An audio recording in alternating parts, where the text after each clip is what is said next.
जीतने वालों को मेरा सलाम। हम लोग जो भी करते हैं वो क्यों करते हैं? साइकोलॉजिकल लेवल पर हम लोग पेन से प्लेजर की तरफ जाना चाहते हैं। आप और मैं क्यों सक्सेसफुल होना चाहते हैं? क्यों प्रमोशन चाहते हैं? क्यों एग्जाम क्लियर करना चाहते हैं? क्योंकि ऐसा करने के बाद हमको खुशी महसूस होगी, हमको सेटिस्फैक्शन, सेल्फ कॉन्फिडेंस और अकम्पलिशमेंट जैसे स्ट्रॉन्ग इमोशंस महसूस होंगे। ऊपर वाले गोल्स में कोई बुराई नहीं है, ये गोल्स तो मेरे भी हैं। लेकिन हम लोग गड़बड़ ये करते हैं कि हम लोग इन स्ट्रॉन्ग इमोशंस को पोस्टपोन करते रहते हैं।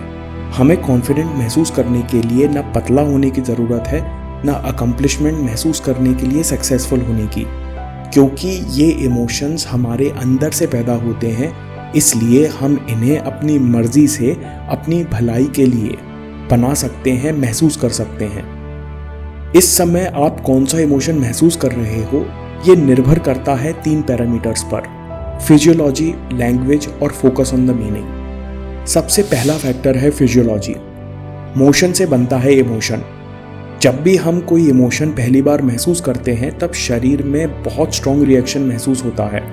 बाद में शरीर रिएक्शन को इमोशन से जोड़कर मेमोरी और नर्वस सिस्टम में स्टोर कर लेता है।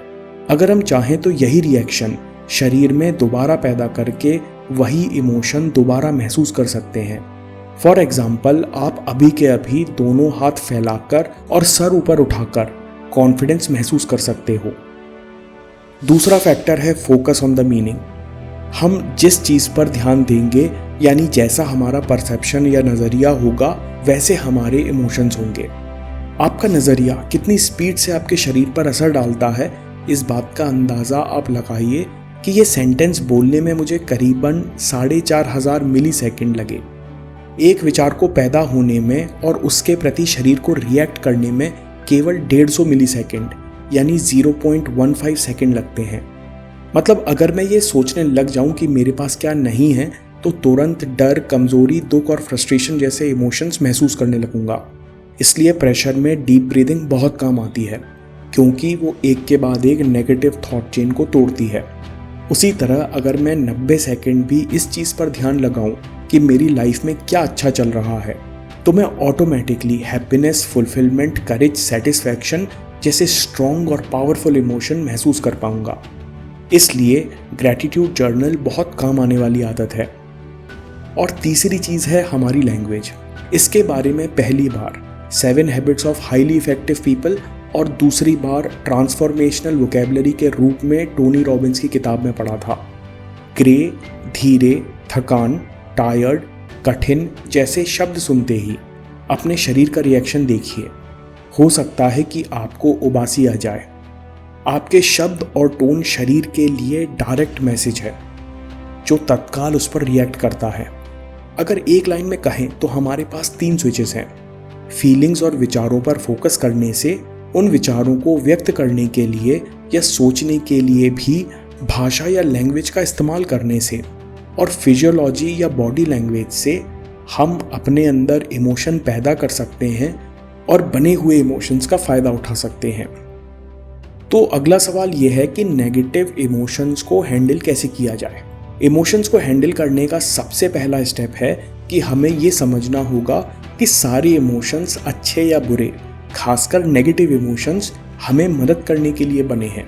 इनको दबाने या अवॉइड करने की बजाय इनका इस्तेमाल करना सीखिए। आज से इमोशंस हमारे लिए एक्शन सिग्नल हैं जिनका हम पूरा फ़ायदा उठाएंगे। ऐसा हम कैसे करेंगे? उनके मीनिंग पर फोकस बदलकर, अपनी भाषा में पावर लाकर और एक्शन लेकर। सबसे ज़्यादा जो इमोशन परेशान करता है वो है फियर या डर, जिसमें चिंता और घबराहट शामिल है। डर के पीछे क्या मैसेज छुपा है? हमारा दिमाग हमको बता रहा है कि कुछ ऐसा होने जा रहा है जो हम नहीं चाहते। इसलिए ये डर नहीं है, बल्कि एक्शन सिग्नल है कि तैयारी करो एंड बी रेडी। हमको ये समझना होगा कि आगे क्या होने वाला है, जिसके लिए दिमाग एक्शन सिग्नल भेज रहा है, और अभी के अभी हम तैयारी करने के लिए क्या कदम उठा सकते हैं। एक बार सोचने के बाद तत्काल एक्शन लेना होगा। एक्शन में आते ही, फिजियोलॉजी बदलते ही, फियर, डर, चिंता, घबराहट, रिलीफ और डिटर्मिनेशन में बदल जाएगा।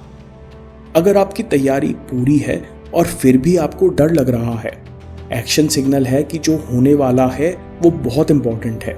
उसकी सारी तैयारी की है लेकिन अपने माइंड को तैयार नहीं किया। तो अपने आप से सवाल पूछिए कि मैं कैसा महसूस करना चाहता हूँ। अगर जवाब है कूल, काम और स्ट्रॉन्ग महसूस करना चाहता हूँ तो अपने ऊपर विश्वास करने का एक्शन लीजिए।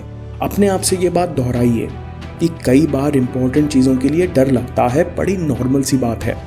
पिछली बार भी डर लगने के बावजूद सब बढ़िया हुआ था, इस बार भी होगा। अगला परेशान करने वाला इमोशन है एंगर। एंगर, क्रोध, इरिटेशन या चिड़चिड़ेपन को हैंडल करने के लिए सबसे अच्छा तरीका है कि इसके पीछे का मैसेज समझ लें, और ये तभी काम करता है जब इसकी तैयारी पहले से की गई हो। गुस्सा आपको कह रहा है जो आपके हिसाब से इम्पोर्टेंट रूल था वो किसी और ने तोड़ दिया है। फॉर एग्जाम्पल, आपका पर्सनल रूल है कि पीठ के पीछे चुगली नहीं करना चाहिए, और जब कोई भी इस रूल को तोड़ता है तो एक्शन सिग्नल यानी गुस्सा आता है। यह एक्शन सिग्नल का क्या मतलब है? यह अच्छी बात है क्योंकि इससे पता चलता है कि कुछ रूल्स के लिए आपके अंदर पैशन और आग है, बस आपको उसे सही डायरेक्शन देना है। गुस्सा या इरिटेशन हैंडल करने के लिए हमें ये समझना होगा कि जो आपके रूल्स हैं वो आपके हैं। ज़रूरी नहीं कि दूसरा उसको पूरी तरह समझे या फॉलो करे। अपने आप से सवाल पूछिए, मैं इस एक्शन सिग्नल से क्या सीख सकता हूँ? मैं कैसे बिना दूसरे के अंदर नेगेटिव इमोशंस पैदा किए अपनी बात या रूल्स दूसरों तक कैसे पहुँचा सकता हूँ? मैं कैसे अभी के अभी इस एक्शन सिग्नल को किसी और पावरफुल पॉजिटिव एक्शन में बदल सकता हूँ? दोस्तों, इंपॉर्टेंट बात यह है कि आप तभी प्रैक्टिस कर सकते हो जब आप गुस्से में नहीं हो। सबसे अच्छा तरीका है कि याद कीजिए वो कौन सा पावरफुल तरीका था जब आपने गुस्से को पॉजिटिव एक्शन में बदला था।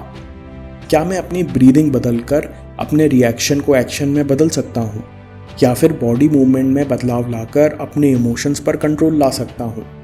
अगर इस समय मैं अपना गुस्सा कंट्रोल करना सीख गया तो मेरे पास एक नई ताकत, एक नई स्किल डेवलप हो जाएगी जिससे मैं और कितना कुछ कर सकता हूँ। अगला पावरफुल नेगेटिव इमोशन है फ्रस्ट्रेशन। हमको फ्रस्ट्रेशन तब महसूस होता है जब हम कुछ करने की कोशिश करते हैं लेकिन रिजल्ट कुछ और आता है। फ्रस्ट्रेशन हमको क्या मैसेज दे रहा है? टोनी रॉबिन्स कहते हैं बड़ा ही एक्साइटिंग मैसेज है। ब्रेन हमको मैसेज दे रहा है कि जो भी हो रहा है उससे बहुत अच्छा आप कर सकते हो, और छुपा हुआ मैसेज है कि अगर आप अपनी अप्रोच या तरीका बदलोगे तो काम हो जाएगा। जब अगली बार आपकी कोई बात ना समझे तो फ्रस्ट्रेशन आते ही समझ जाइए कि दिमाग आपको सिग्नल दे रहा है कि दूसरा तरीका अपनाओ, काम हो जाएगा। अगर काम में परेशानी के कारण फ्रस्ट्रेशन हो रहा है तो किसी रोल मॉडल की कॉपी कर सकते हो जिसने पहले सॉल्यूशन निकाला हो। फ्रस्ट्रेशन एक एक्साइटिंग सिग्नल है, क्योंकि अगर दिमाग को लगता कि ये प्रॉब्लम आपके बस की बात नहीं है तो वो फ्रस्ट्रेशन की जगह डिसअपॉइंटमेंट का सिग्नल देता कि तुमसे ना हो पाएगा। दोस्तों, कई लोगों की पूरी ज़िंदगी इस बात को समझने में निकल जाती है कि वो जो चाहें वो इमोशन, वो फीलिंग अभी के अभी महसूस कर सकते हैं। आने वाली वीडियोस में हम अपने अंदर पावरफुल पॉजिटिव इमोशंस पैदा करना और उन्हें रोकना सीखेंगे। अगर ये वीडियो आपको पसंद आया तो अपने दोस्तों में वीडियो ज़रूर शेयर कीजिए, क्योंकि YouTube एल्गोरिदम इस तरह के प्रैक्टिकल वीडियो ज़्यादा प्रमोट नहीं करता। और how to change quality of your life की इंटरेस्टिंग कहानी ज़रूर देखिए। और हाँ, चैनल ज़रूर ज़रूर ज़रूर सब्सक्राइब कीजिए। मैं काम के किस्से लाता रहूँगा। हिम्मत, हरकत, होशियारी, हम जीतेंगे।